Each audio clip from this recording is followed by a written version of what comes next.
Well, welcome to another installment of Joe and Josh Discuss. We're discussing Genesis chapter 45, verses 1 through 15 today. Are you ready, Minister Joe? You want to read this passage for us as we get started? Sure. Then Joseph could no longer control himself before all those who stood before him or by him. He cried out, "Send everyone away from me." So no one stayed with him when Joseph made himself known to his brothers. And he wept so loudly that the Egyptians heard it, and then in the household of Pharaoh heard it. Joseph said to his brothers, "I am Joseph. Is my father still alive?" But his brothers could not answer him. So dismayed were they at his presence. Then Joseph said to his brothers, "Come closer to me." And they came closer, and he said, "I am your brother, Joseph, whom you sold into Egypt. And now do not be distressed or angry with yourselves because you sold me here. For God sent me before you to preserve life. For the famines have been in the land these 2 years, and they are 5 more years in which they will neither be plowing nor harvest. God sent me before you to preserve for you a remnant on the earth and to keep alive for you many survivors. So it was not you who sent me here, but God. He has made me a father to Pharaoh and the Lord of all his house and ruler over all the land of Egypt. Hurry, go up to my father and say to him, 'Thus say your son Joseph, God has made me Lord of all Egypt. Come down to me, do not delay. You shall settle in the land of Goshen, and you shall be near me, you, your children, and your children's children, as well as your flocks and herds and all that you have. I will provide for you there, since there are 5 more years of the famine to come, so that you and your households and all you have will not come to poverty. And now your eyes and the eyes of my brother Benjamin see that it is my own mouth that speaks to you. You must tell my father how greatly I am honored in Egypt and all that you have seen. Hurry and bring my father down." Then he fell upon his brother Benjamin's neck and wept, while Benjamin wept on his neck. And he kissed all his brothers and wept upon them. After all this, his brothers talked with him. So there are probably a lot of ways, again, into this, but this is the one that comes to me first, and I'm wondering your thoughts. When you've been treated as Joseph has, he's clearly been wronged, and his life has not gone well until recently. Right? The last 9 years, if this is 2 years into the famine, last 9 years have been pretty good. Maybe longer. We don't know how long since he advised Pharaoh and the years of plenty started. We don't know. 9 or 10 years, maybe 11. Things have been good. But prior to that, it was a rough time for Joseph. He was treated very, very poorly. He was unfairly imprisoned and unjustly accused, and it's been difficult. When we've been through difficult things like that, we've been victims. Have you noticed it's really hard to look at the positives because we think if we notice the positives, we're going to justify the evils. It must be so difficult for him to say God is the one who sent me here, because he runs the risk of his brothers hearing him say, "Don't worry about it. Everything you did was good because of how it's turned out." And that makes a lot of us afraid to look at the positives when we've been through terrible things. Don't you think? Yeah, I mean, definitely in the I think when he was being sold into slavery or sold to the Ishmaelites, Midianites, Ishmaelites situation, I doubt for any moment, if you were to freeze frame there, that he would be making the same statement then.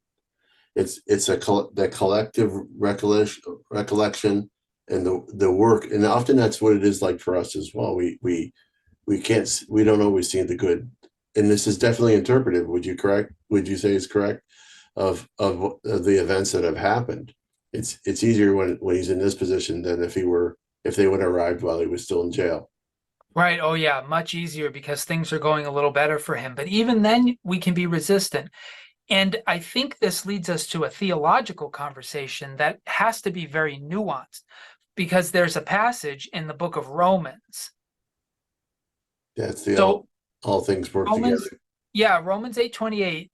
And in the context, Paul is making a very sophisticated argument about the whole history of humanity, the fall and the binding over of creation and humanity to curse, and then the history of Jew and Gentile, and then the coming of Jesus and the reconciliation of humanity with each other and with God. He's making this very long, he's almost saying from Eden to now, this is what has transpired. And so this statement that he's about to make is really about all of history. It's not about the individual human life. It's really about the cosmic life of all life on earth. And he says, we know that all things work together for those who love God, who are called according to his purpose. All things work together for good. For good, yeah. For those who love God, who are called according to his purpose. For those he foreknew, he also predestined to be conformed to the image of his Son, in order that he might be the firstborn within a large family. And those whom he predestined, he also called, and those whom he called, he also justified, and those whom he justified, he also glorified. In contemporary Christianity, and I'm sure it's not just in contemporary Christianity, but since I live now, I'm more familiar with it. But in contemporary Christianity, some have read that to mean that everything that happens the only way it could have happened, and all according to the decree of God, which means even the evils that occurred because God willed those evils to occur for the good that came from them. But that's not what this text says. I mean, you could read it that way, but it's certainly not what it says. And Paul is talking about the whole history of humanity. He's certainly not saying that eating from the tree of the knowledge of good and evil was God's fault because he intended Jesus to redeem us. Like, there can be a way of reading that where we blame God for everything that's ever happened, good or bad. And God is certainly not responsible for all the evil we've ever done. That's certainly not the case. But he is saying that somehow God works it to the good, which in the cosmic sense is also played out in Revelation, where all this evil and all this human rebellion in the end results in the coming of Jesus. So it works to the good of those who love him. But that does not mean that everything that happens is the only way it could have happened or is good. We struggle with understanding that, comprehending it today. But Joseph already seems to have worked out some of it all those millennia ago before Jesus. He's worked out that somehow, even though what his brothers did was evil, God has turned to the good. And he's not afraid to say, God has used this to save us all.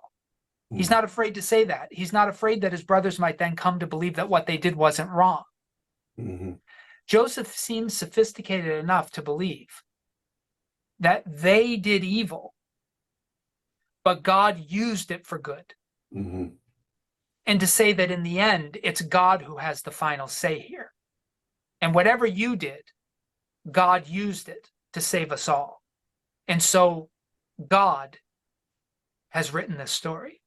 Now, that's not to say that God wrote every detail of it. It's not to say that God wanted him sold into slavery. There were probably other ways Joseph could have gotten to Egypt. Like, there are many, many possible ways this story could be written. But what Joseph is saying is that all roads lead here. You sent me as a slave, but God made me ruler of Egypt. Now, I could have gotten here any number of ways, but you know what would have never changed? I would have been here saving you. So there's a way of understanding that this is like Proverbs chapter 16, verse 9. In his heart, a man plans his course, but the Lord determines his steps. That's Proverbs 16:9. It's a way of saying that the destination belongs to God. Now, that's not to say that God's responsible for all the choices that lead there, but it is saying that no matter what choices are made, they all go there. All roads lead to the saving of Israel from the famine through Joseph. All roads lead there. So Joseph he's not justifying what his brothers did, but he's saying that they couldn't thwart God's plan. Mm-hmm. That their attempt to interrupt God's plan by getting rid of him didn't work. It's not to say that God needed them to try to interrupt it in order for it to work. It's not saying that. But it is saying that whatever they tried to do, it didn't work. Joseph's dreams were fulfilled. In fact, in an irony of history, the brothers' attempt to stop those dreams from being fulfilled, God turned into one of the mechanisms by which they were fulfilled. Mm-hmm.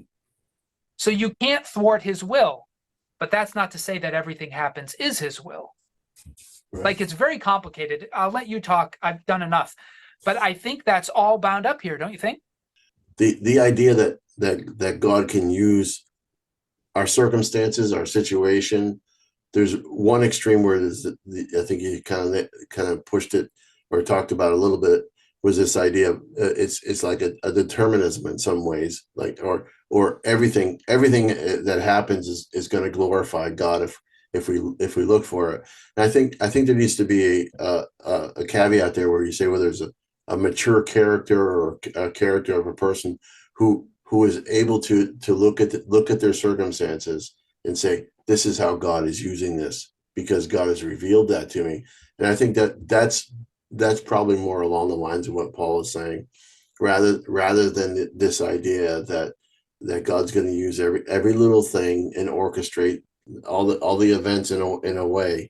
God can use them because he's sovereign, he's able, he's all powerful, all these things. But the idea or the sticky part is the free will aspect, and that's the theological also. But we see in this story here with Joseph, that he points out that there are elements of evil, and we see that all along. I mean, even Christ down the road, Jesus on the cross and the sacrifice are all things that have come out of, in some ways, because of God's permissive will, allowing for evil to exist, allowing for rebellion to be a counterpoint or an issue or part of that choice, and the effects of that, they're obvious. I mean, in our story, the story that we're reading now, Joseph is directly affected by that, the acts of free will and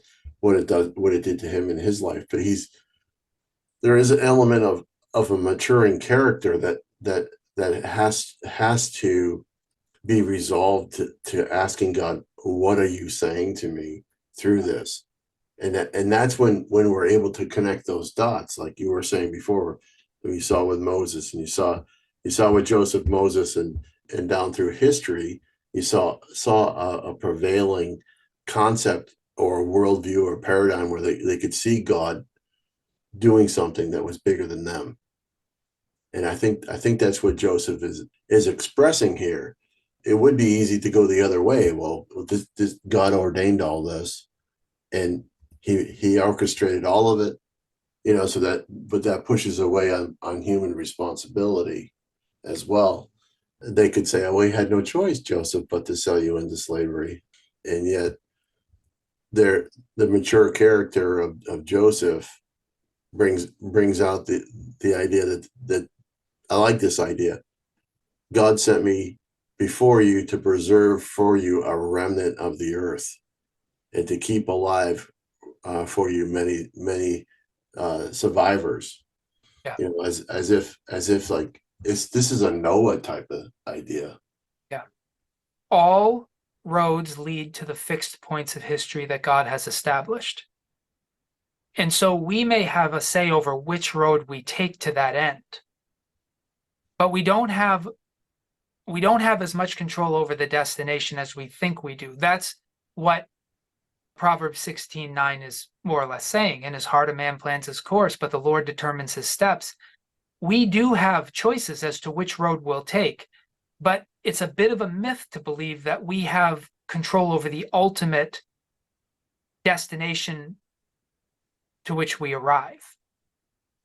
And Joseph, I think, and this frees us because a lot of us are afraid to notice any benefits from trauma. Because to notice a benefit of a trauma is to justify the trauma. That's how it feels. Like, I don't want to say that good things came from this because that's saying that that what happened to me was good. But Joseph is able to tease that apart. He is in no way telling his brothers that selling him into slavery was fine. He's in no way saying, do it again. It might be God's will. He's not giving them any permission for what they did, nor is he absolving them necessarily of their guilt before the Lord. But what he is doing is releasing them to say, whatever you tried to do with me, I'm going to look at the positives here and recognize that God is God. That whatever horrors you brought into my life, God brought good from it. Because you don't get to decide my future, God does. See, the ultimate thing when people do criminal things like his brother selling him into slavery is they're trying to exercise control over the future. And they want their future, whether they're looking for their own pleasure, their own happiness, their own success, which is clearly what his brothers were doing. They're trying to remove Joseph, who has his father's eye and the blessing and the birthright wrapped up. They're trying to get rid of him. They're trying to secure for themselves a better future at his expense. And how many people have done that? Who have done horrible things to preserve their own future at the expense of somebody else's. Whether we're talking about slavery and racism in America, or we're talking about the Holocaust in Germany, or we're talking about any number of smaller slights that all of us have experienced where one person puts their own future ahead of ours and they sacrifice us for what they want. That's what Joseph's brothers did. And Joseph was the sacrificed one. But what Joseph insists is, God is with me. Whatever you do, he writes my story. And so they chose a particular road to guarantee a future they wanted. God took that road and he brought it to where he wanted it anyway. And that's the great hope of victims, is that God is not going to let our oppressors write the story, the final word of our story. And granted, it may not happen in our lifetime like it does in Joseph's. The threads God is weaving into a better future sometimes are way out in the future. But Joseph's not afraid to say God is at work in this story. He doesn't believe that that justifies their behavior. If anything, it critiques them. It says, why did you even try to do this evil? Because God was going to bring about his will anyway. You can't thwart his will, try as you might. It's a story that the Jewish rabbis and others who were jealous of Jesus, and they killed him. They thought they would put an end to his story by murdering him, by putting him up on a cross, similar to what many in American history did in lynching African American people. They thought that by putting him up on the cross, they could eliminate the threat and they could secure their future. And that's what they did with Jesus. But even his death, even by killing him, they couldn't stop God's will. And that is the story. Like, your control over your future is a myth. God writes the end of this story. So you might as well love your enemies, because killing them will do nothing in the long run, except condemn you. Makes you a criminal. They couldn't stop Joseph's dreams from coming true. They couldn't stop it, try as they might. And that's what Joseph recognizes. He says, by hook or by crook, God sent me here to save you. Even though you tried to kill me, he intended to save you through me, and he did it anyway. And that's the real definition of redemption. Yeah. It's like, where there's that quality of the one who was rejected and was cast out, and yet that is the very one in which God uses. It's that upside down kingdom kind of idea, where God uses the lowly to bring about his work, because the ones who are on the top aren't listening. Like Pharaoh's not listening to God. The leaders of the known world, they're not listening to God, so that their hearts are not ready for that redemptive work. there is another interesting comment that I would like you to bring out for us. It caught me by surprise when I read it, verse 8, where it says that God has made me a father to Pharaoh. Did that stick out to you funny too, or is that just a revised standard version? No, that's the actual word that's there, of father. And I'm guessing I had just gone over it quickly. When you paused there in your reading, I noticed it probably for the first time. Okay. And I've been thinking about it since then. It seems to me what he's saying is that he became an advisor to Pharaoh, like as a father advises children. Like in that moment where he had to interpret Pharaoh's dreams and then give him direction for how to save his country, in that moment, Joseph is his father. He's Right. advising him. I think that's what he means. What do you think? I I think so too. I mean, if you look at it as a perspective, I mean, saying God has made me father.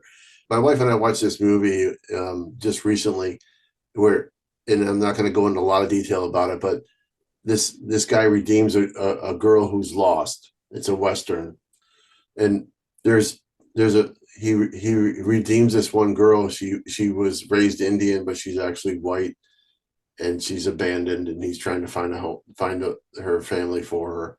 And when I think of the idea of fathering, what he would do is he'd walk down the street and he'd put his hand right on the back of her neck, and kind of guiding her so she wouldn't run away, but she would also know that he was right there. And so it was a protective but a guiding type of hand. When I thought about this, where it says a father to Pharaoh, I was thinking more along the lines that God was giving him the ability to have that hand of direction. That was a very physical image that I had, but the idea that to father Pharaoh meant like it wasn't like it was like he was just being a guiding person, or like you said, advisor. But that was a real physical thing. It stunned Yeah, me because I wasn't anticipating Joseph actually admitting that. I like that image you've given as the direction of the hand. I think that's accurate. I don't want to make Joseph responsible though for all of Pharaoh's directions, like the exorbitant amount of money he charged for the food, and then his eventually coming to own all the land of Egypt and all the people as slaves. I don't think the text doesn't narrate that as Joseph's advice. Joseph Mhm, certainly is part of it. He's doing it, but I think that's coming from Pharaoh. So I wouldn't want to make him responsible for all of Pharaoh's decisions in this, but mhm, certainly he directed Pharaoh to preserve this grain for 7 years so that they would have enough. mhm, And in that way, he is a father to Pharaoh. He was a teacher, an instructor, a guide. mhm. Yeah, And, I think that's what he means. and the more of what we read so far makes it sound so much of this idea of redeeming his family, or his father, and bringing them to a land he's already made, to settling. He doesn't just own it for himself. He's saying this is what God has said to him. This is part of this dream that he talked about earlier, Yeah, that nobody understood. He didn't even understand it, I think, at the time when he had it and shared it. But this is a kind of the extrapolation of it. Would you agree? I agree. And I think it's God has fulfilled it in an unimaginable way, because we remember when Joseph first dreamt that the sun, moon, and stars would bow to him, Jacob assumed quite arrogantly, I think, that he was the sun and his wife was the moon. And he thought, will I and your mother bow down to you? But that's not how God fulfilled it. I had mentioned this several times, and I didn't remember how this would work out. But the sun and the moon are related to Egyptian deities that are specifically related to the royal family of Egypt. So when Joseph says, I was made a father to Pharaoh, I think he's definitely calling attention to the dream where the sun and the moon bowed to him, because his father thought it was Jacob and Rachel. But Mm-hmm. I think in history it became Pharaoh Mm-hmm. and his household. So God fulfills the dream in, I think, a quite unexpected way. And I think that's why Joseph, you could read this as a kid wanting to impress his father, couldn't you? Tell dad how successful I've become. Mhm. Tell him how I'm honored in Egypt. Tell him how well I've done for myself. You could read it that way. And then Joseph would be revealing a little like carnality, a little bit like all of us. We want to impress our parents. But I really think he's calling attention to all this to say to tell dad that God fulfilled the dream. Mhm. I think that's what he's saying. So that maybe Jacob, after all those years of grief and suffering, could say, God's turned it to good. Mhm. God did what he said. He gave us a picture that this was where we were all headed, and he did it. I think he's trying to encourage Jacob's faith. I think he's trying to put some salve on the wounds that Judah has revealed to him by Mhm. saying, tell him I'm father to Pharaoh and tell him the honor I have in this place. And if Jacob has ears to hear, he's going to hear all of this God wove into the fulfillment of the dream. Mhm. I think that's what he's doing. But that's a very generous reading. Mhm. Mhm. Joseph could be like, tell dad I did well. It could be as simple as that. Yeah. Yeah.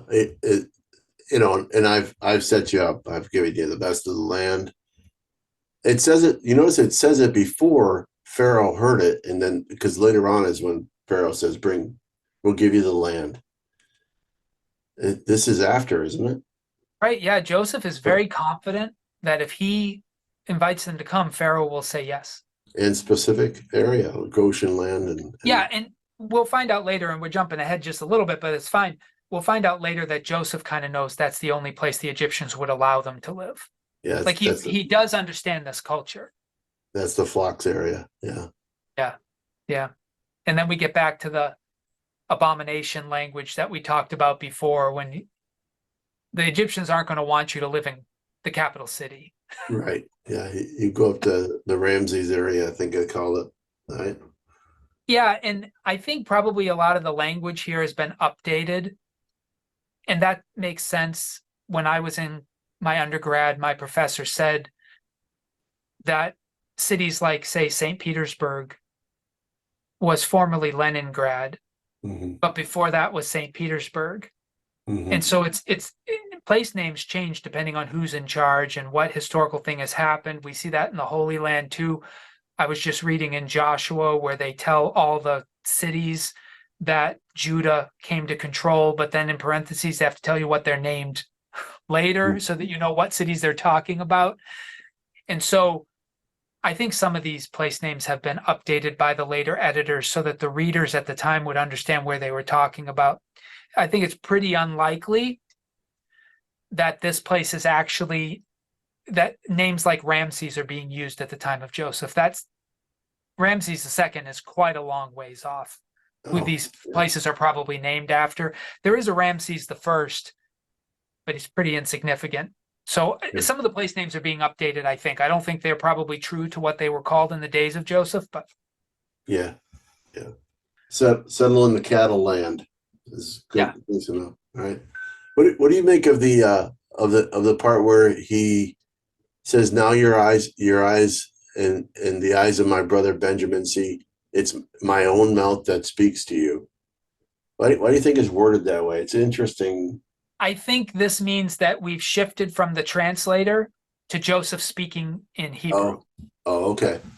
So I think he's saying I'm speaking in my own tongue. Like Oh, he's because up until now, right, he's been speaking through a translator. right, right. Okay, yeah, yeah, that's true. So I think that's what's happening there. And it's really cool because he's saying, finally, up until now, the charade has been complete. He knows what they're saying, but they don't know he knows. And so a lot of stuff happens at this moment, right? I imagine his brother's going, not just, oh my goodness, he knows our language, but they might be thinking back, like, what did we say in front of him? He heard all of Yeah, the elevator effect, right? Yeah. Yeah. What did we say? it. This is probably a moment where they're all going over all the things they said in front of him and like, what did we say? How does he He know understands this? it. Yeah, exactly. He understands us. This is terrible. How does he even know our brother's name? We never said it. Yeah. Yeah. So, but he's speaking to them, I think, in his own language. He's like, It reminds me a little bit of the Apostle Paul saying to one of the churches, look at what big writing I use in my own hand. Like, in Yeah, case you think this is someone posing as me, this is really me. yeah, yeah. Yeah. So it's a great, great moment. And then he tells them to bring this information to his father. So it's that moment where they realize he's going to let us go, Mm, right? He's not going to do anything. I know it's jumping ahead and we'll get to it later, but I do find it humorous that his brothers don't believe any of this forgiveness language. And after their father dies, they're afraid Joseph is finally going to kill them. Do you remember yeah, that scene later? yeah, yeah, So they don't buy this. yeah. They're playing along because they know that they're not dead yet. And they do think Joseph will keep them alive as long as their father's alive, but they're not sure it's a permanent forgiveness. Right, So that right. later that's going to come back. It is. So It I just is. want to bring it in here that the brothers they don't buy it, which indicates how unexpected it is. Right, right. Yeah, you can forgive, but you can't forget. That's what they're. Yeah, and they think that they're waiting for the other shoe to fall. Obviously, as the story unfolds, they still think at some point Joseph's going to want vengeance. Yeah. But verse 15 does say, though, he kissed all of his brothers, wept upon them, and then after that talked with them. Yeah, About what? yeah. I mean, it probably, I mean, it's not even recorded for us. I doubt it was a very meaningful conversation. You know how conversations go when you're shocked like that. It's, Yeah. Hey, got any more peanuts? Any pistachios? did you bring any more of that food? Because I really like that gum. It was good. You mix the gum with the peanut butter, or the gum with the almonds, the pistachios. Oh, it makes a good cookie. Well, I think this is probably a good place to stop, just given the amount of time we've given to this conversation. And we'll pick up next time at chapter 45, verse 16, when the news comes to Pharaoh. Right. But as we wrap up our conversation, it's been our habit to give final thoughts, sort of summary statement. So, what do you think, Joe? If you had to boil this down a little bit, what would you want folks to take away? Well, I think that it really speaks to our situations. I can't say everybody, but I'm sure there's been some difficulties in your life. You really wondered what in the world God could teach you through it. I think this is a story where it really reveals to us that there are some bad things that happen, and that if we take the mature look at it, we try to allow God, maybe ask God how what good could come from this. You might find that he's able to do some healing. You might be able to give you the ability to forgive if you need to forgive. There's quite a bit in this story that helps us to know that the time or the will of God or the kingdom of God is bigger than what we can see at times, and that there is hope for redemption. I mean, Judah obviously had a chance and is redeeming himself here, and we see that there are some times of testing as well, where if there has been a violation, or you maybe offended somebody, or you need forgiveness, there may be a time where there is a process of testing where to see if there is true forgiveness or sincerity. So those are some things that we can learn as well in here. And I would encourage those who would be, questioning, how could Joseph be so gracious and attributing the whole situation to God. I think he's looking at the bigger picture, and I think that's good for us to acknowledge. That I'm sure it was hard for him, and there were valleys and difficulties, but we see him rising to the occasion, and God is using him, even when he was in the prison or in the pit. God was still at work and using him, and so I think that's something to look at and try to model in our lives. Try to look at things. I know sometimes people will struggle this idea that all things work together. Then I think it's more of an attempt to try to process what has happened and what good could come out of it, and not necessarily every detail is a good thing. I think that was a good comment that you made, that needs to be reinforced here, is that not everything is going to be a good thing or a good intentioned thing from those who are around us. So I would encourage us to cling to the our God who loves us and provides a redemptive environment for us to be in, and to draw near to him even when some things are difficult. The shoe is on the other foot. The brothers are the ones that are held hostage here now, and Joseph has a choice to make their life really difficult, or to show them what redemption is. So it's Yeah. quite cool. Evil is contagious, and it's virally contagious. It wants to spread. It naturally spreads. In the very beginning, when Cain killed Abel, before he did it, but he was already envious, he was already jealous, he was already angry. God said to him, sin crouches at your tent flap. It desires to have you, but you must master it. And sin is always right there wanting to rule over us. And it's no more virulent than when we become victims to a horrible aggressor. At that point, the evil of that person wants to migrate into us. There's an old saying in psychology that says, hurt people hurt people. It's another way of saying that evil migrates. It passes from the oppressor to the victim, and it can pass from the victim to others as victims become victimizers. It has this way of migrating through time through these mechanisms. And the only inoculation we have to the constant passing down of the evil done to us to others, whether we do it through resentment or whether we just carry grudges over time that become societal, systemic hate and racism and prejudice, and it just never ends. There's no end to it. One person does evil to another, who then uses that evil as justification to do evil to another, and it just gets passed down. It just steamrolls.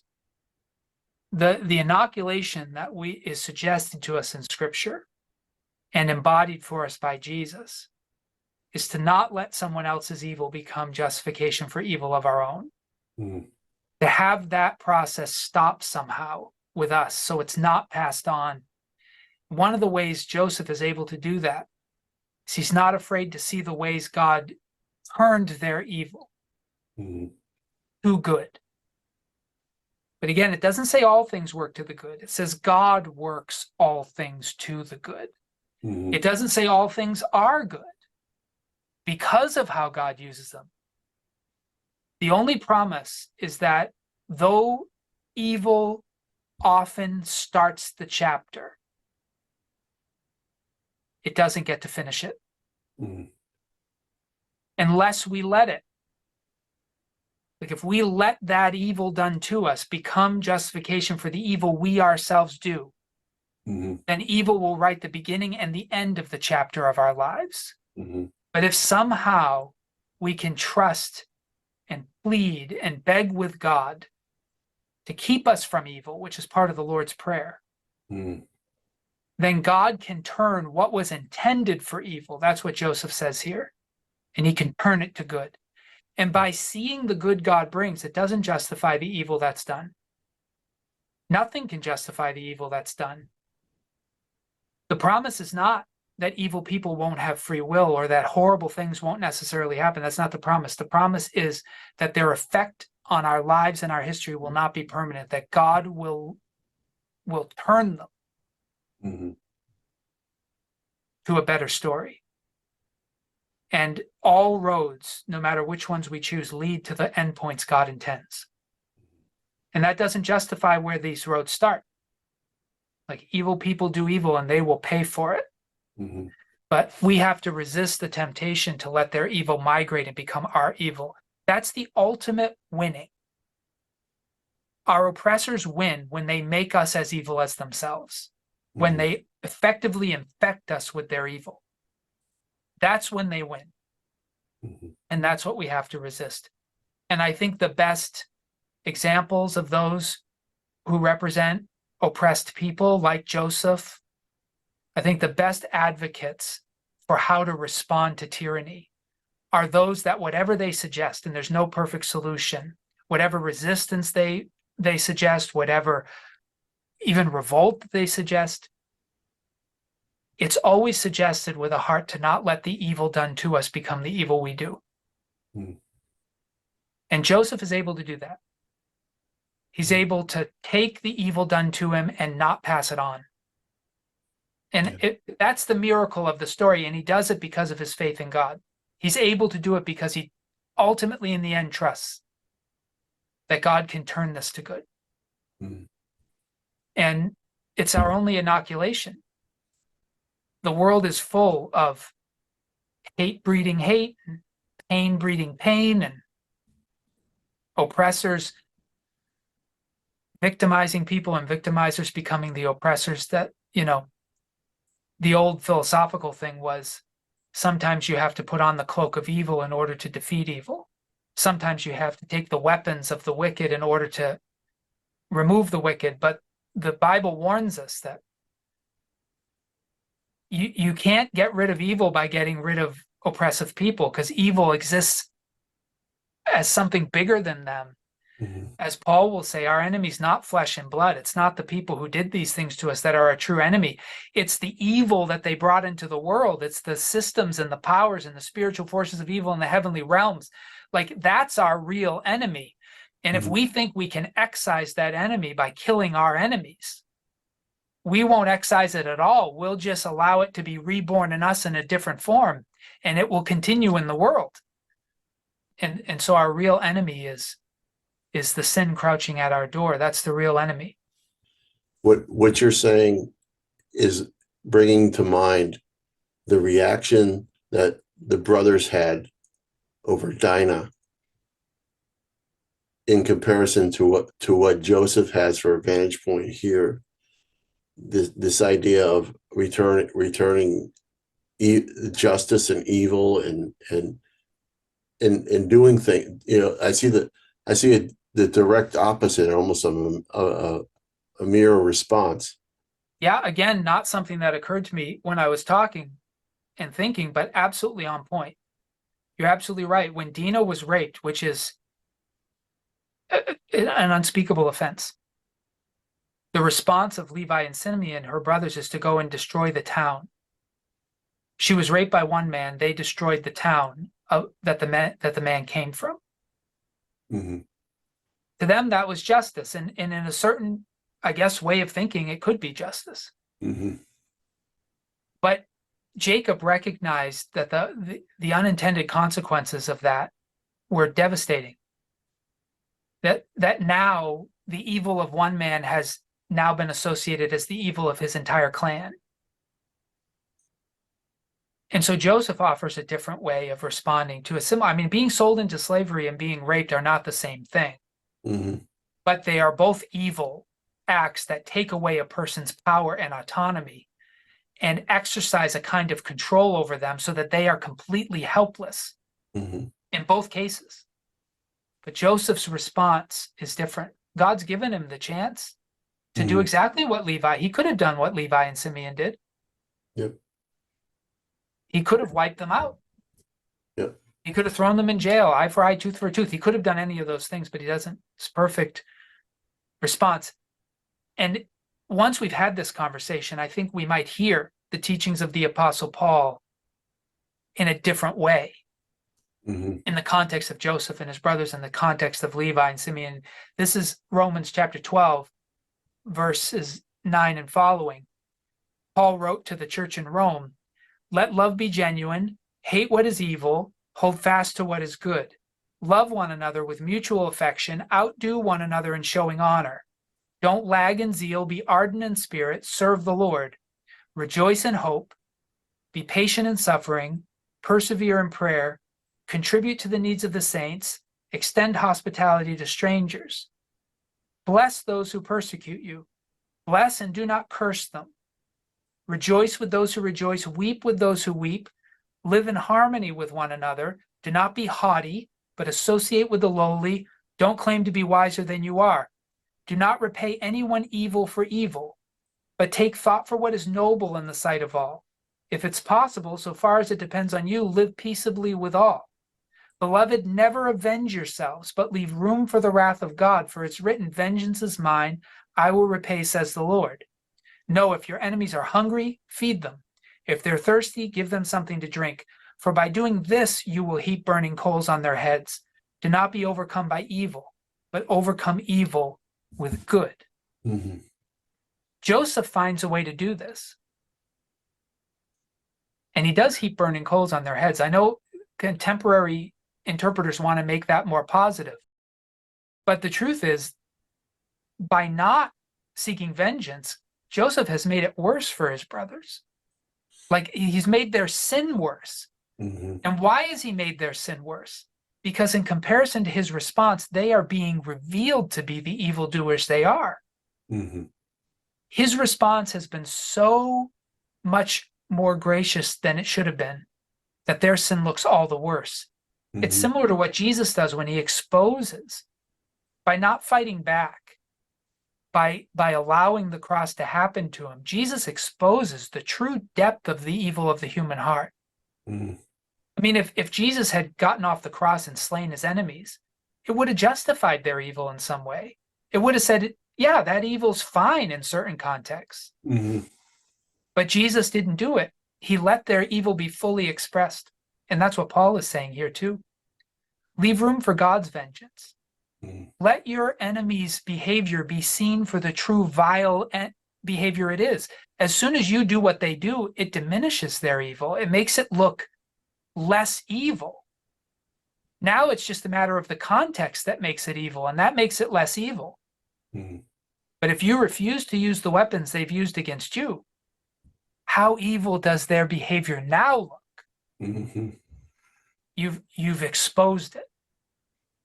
But if you use their tools, you've diminished the evil they've done to you. Mm-hmm. And you've now argued for them that sometimes that behavior is justifiable. And once you do that, you keep evil in the world. Mm-hmm. Don't give them an excuse. Don't use their evil for good, Mm-hmm. because you'll justify it. If anyone's going to use their evil for good, let God do it. Mm-hmm. Leave room for God's vengeance. As for you, expose their evil by refusing to participate in it. That's the only inoculation we have. Otherwise, sin spreads from one generation to another and never leaves the world. Right. Right. I mean, I think people ought to remember that. I mean, read that story along with that Romans passage, because it's definitely the choice that Joseph had to make. And it is Joseph's choice to make because he was the victim. Mm-hmm. And God brought the choice back to Joseph. Mm-hmm. And I think sometimes justice requires the shoe to be on the other foot. Mm-hmm. It requires the victim to have opportunity to be the victimizer. God likes to turn the table, but the true test of character is when we have the power, how do we use it? Yeah. Will we use it as they did? Right. Or will we use it differently? And Joseph is given the power they had over him. He now has over them. How will he use it? Mm-hmm. Well, the first was a test of their character. This is now a test of his. Right. Joseph leaves their fate to God, really, in the end. Right. That's right. He refuses to do to them what they did to him. But That's many part of us, if not us, maybe our children or our grandchildren or somewhere down the line, many who were victims of horrible wickedness will, by God's grace, find themselves in positions of power where they'll be put to the same decision as their oppressors were put to. Mm-hmm. And that's the moment of testing. And God puts us there. Will we do as they did? Or will we do differently? And that's the test. And Joseph is there, and he's come out better than his brothers. Not entirely. I think Joseph gave into his flesh some of this time. Yeah. But at the moment Judah says what he says, Joseph almost repents. I don't know where he was going before that. Mm-hmm. You could say he was always going here, but I don't know if he was. But he gets there in the end. Joseph lays down the power that his brothers wielded. He lays it down. He lets them go. Right. And that's the moment of freedom. Mm-hmm. Not freedom from the pain and the suffering, but freedom from the tyranny, the sin that was trying to be given to him through it. He refused it. And even though all that was done to him was filthy, he leaves clean. Mm-hmm. And I think that's the test of our faith. And the worse the evil done to us, the harder the test really is on whether we can remain clean or if we're polluted by the evil others do to us. And I think Joseph's story is a great example of how we might let it go. You know, we might resist the evil. Because it's always a question when you're being oppressed, what you're supposed to fight against. And the scriptures insist that your biggest enemy is the evil that's trying to migrate into your heart. Right. That's the biggest enemy. And we can miss it sometimes because we think the person is the enemy. And they are an enemy. There's no question they're an enemy. But what they're doing to us is temporary and will end either with our death or with them, the end of what they choose to do. Mm-hmm. Either way, it will end. But what they're trying to pass on to us, that lasts forever. Mm-hmm. It's the bigger enemy. I think of the again. I'm sorry. I think of the story of Corey Ten Boom would probably be a similar idea of what you're just talking about. But I'm her sure testimony of how she tried to resist evil. Sometimes I don't like it when people hold her up as having always made the right choice. Because that's debatable. There were probably people, like Schindler and others who did a little more underhanded things and were deceptive, but they were trying to save lives. We can't critique all of that. What we can say is the right battle is to try and bring a better result without accepting the evil that's being transmitted to us through this evil. And what I like about Corrie ten Boom is she struggled to find some way to do what was right without being infected by the evil that was being done. And I think Schindler tried to do that too, to a degree. And there are many stories of folks in those years who tried to resist without becoming the evil they were resisting. Those, to me, are the role models we want to look to. Is the people who find a way to resist and to stand up for the weak, but to do it without becoming the evil they're resisting. And I think those are the role models we look for in history. Yeah, it's amazing how many times people will think they're rising above, but they're doing the exact same thing. Yeah. Yeah, it's a temptation for all of us, and we've all fallen short of it. Yeah. And the worse things done to us, the more justifiable the evil becomes. I think that's the beauty of the cross and of Jesus is you couldn't imagine something worse and more unjustifiable than what was happening to Jesus. I mean, there are things just as bad for sure throughout history, and there are others who've stood exactly where he stands. I think of, African Americans being lynched. That's approximate to what happened to Jesus. It's almost the same. So many have stood in that place, but Jesus stands in the worst place imaginable. And he refuses to let it make him evil. It's really there in the willingness to respond as he did that he finally defeats Satan's temptation. Because we know that Satan's temptation at the beginning, Satan's offer, turn these stones to bread, right? Bow down and worship me. Throw yourself off the temple and see if God will save you. Those temptations are with Jesus through all of his ministry. Mm-hmm. And at every moment, it's something he could choose to do, which would migrate the evil of the world into him. Mm-hmm. And at every stage, he resists it. And the ultimate place he resists it is on the cross, where he refuses to let the world's evil become his evil. That's the real battle. Joseph is fighting it in a smaller way here. Mm-hmm. There are people on this earth who in their life experience have fought it in a much bigger way than Joseph. And it's a battle God himself fought in the flesh of Jesus on the cross. Yeah, it's a cosmic battle, and we all, whatever's been done to us, we all run the risk of being infected by it. Mm-hmm. You know, and I like to see that Joseph, I think Judah had a little part of it. It is easier to resist it when those who've hurt you have changed. Yeah, right. It's harder if they stay the same. You know, Judah made it easier for Joseph to resist the evil Right. by his response, but it was still Joseph's choice. Right. That's true. Yeah. Sin is crouching at your door. It desires to have you. Right. You must master it. That's the battle. That is the battle, bigger than any other one. Yeah, and Joseph lays out the time frame too. It's like you're two years into the famine, 5 more years. So it's not going to get easy for So you. now we know, we've been asking this all the way through, right? How many years into the famine is this? And it's only 2 years in. Yeah. Yeah. And that explains why they still had some of those reserves to send to Joseph, because it's really early. Yeah, still early. Yeah.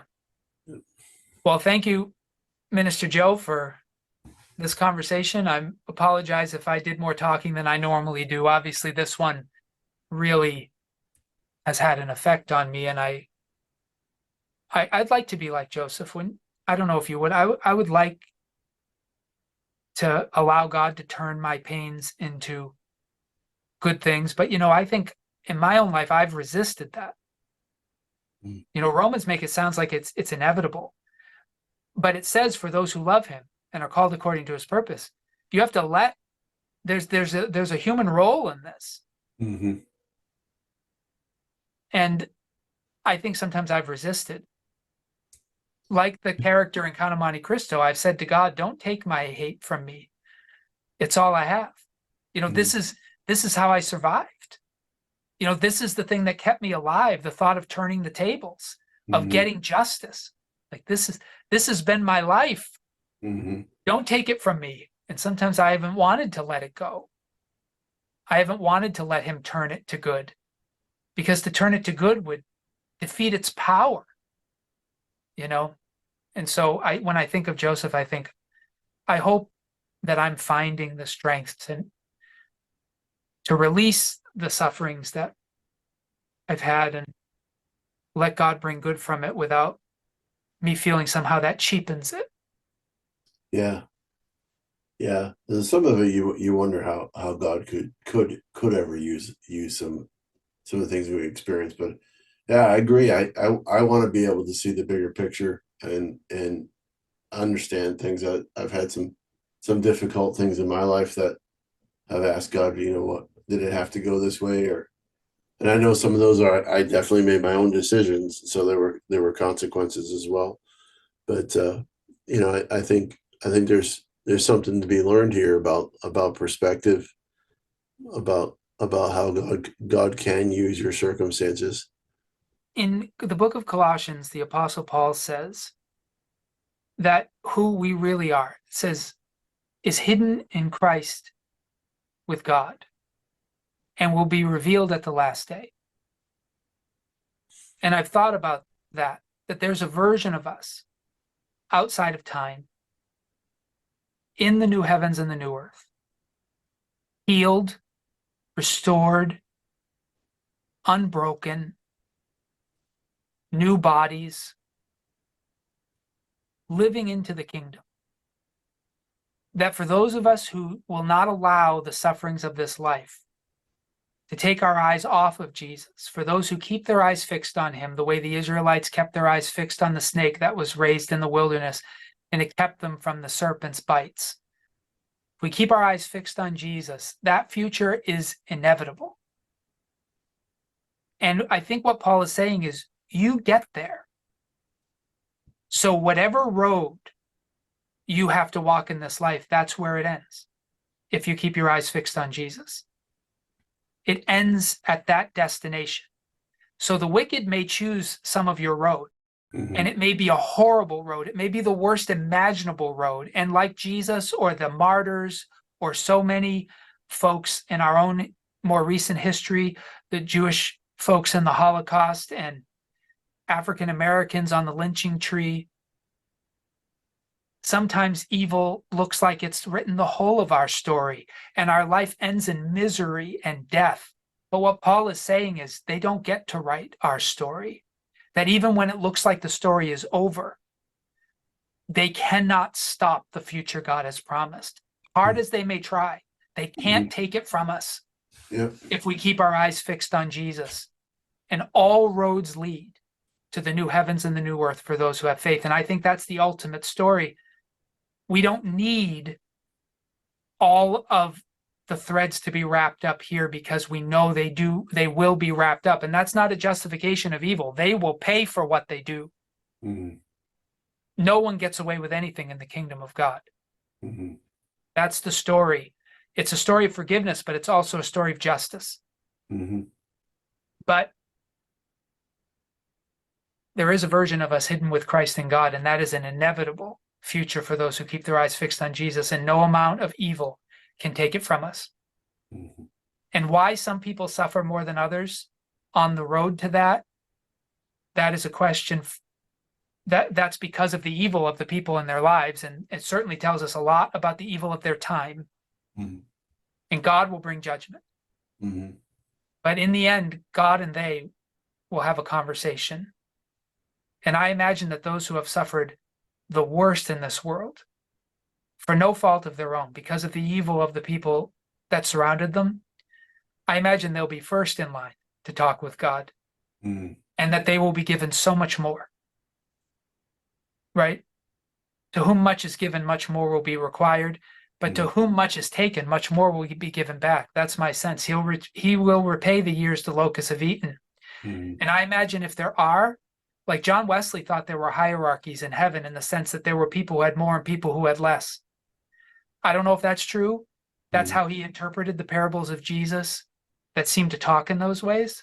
But I imagine those who have suffered the most will receive the most from God. And for those of us who have had the privilege of living a type of heaven on earth, our reward will be smaller. I imagine that God has a way of repaying the years locusts have eaten. I think there will be justice. Of course, we have the parables where God pays everyone the same, those who come at the last minute and those who come at the beginning. And I think that's true. That's eternal life. But we don't know how things will be partitioned in heaven. Will everybody have the same amount of property, the same amount of responsibility? Will we all do the same tasks? I doubt it. Like throughout history, God has a lot of different things to different people. And so I think the ultimate ironic turn of the new heavens and the new earth will be those that the world tried to take the most from, I imagine will receive the most from his hand. Judah received more territory in the promised land than Gad or Naphtali did. I don't know why, but I imagine the oppressed are going to receive a larger inheritance. But I expect, because I've lived at a time of prosperity and my suffering has been all psychological and not physical, I imagine that a well and a fig tree will be enough for me. I hope God gives mansions beyond counting to those that everything was taken from them. That's what I pray for. That their inheritance would be like Benjamin, 5 times mine, 10 times mine, 1,000 times mine. What do I care? As long as I can live in the kingdom, I'll serve them in the new heavens and the new earth. Now you're talking mature here. I know you had some suffering. Yeah, but nothing like some have suffered. Yeah, I know. Well, I don't know. All I can say is you're saying that. I don't know how bad it was for you. Yeah, no. And may the Lord repay all the years the locusts have eaten. Joseph is more or less saying that he's done that, Yeah. but for him. And many of us die before we see it, Mm, but it's still coming. Recompense, justice, righteousness, restoration, redemption, it's still coming. mm-hmm. The Joseph story, we get to glimpse it in one life so that we won't despair and think that it's not coming, you know? Right. That's certainly So true. don't let the evil migrate, because if that becomes our God, then we forfeit Yeah. what's coming. Yeah. That's pretty much what happens to Joseph's sons. You talked about that just a little bit.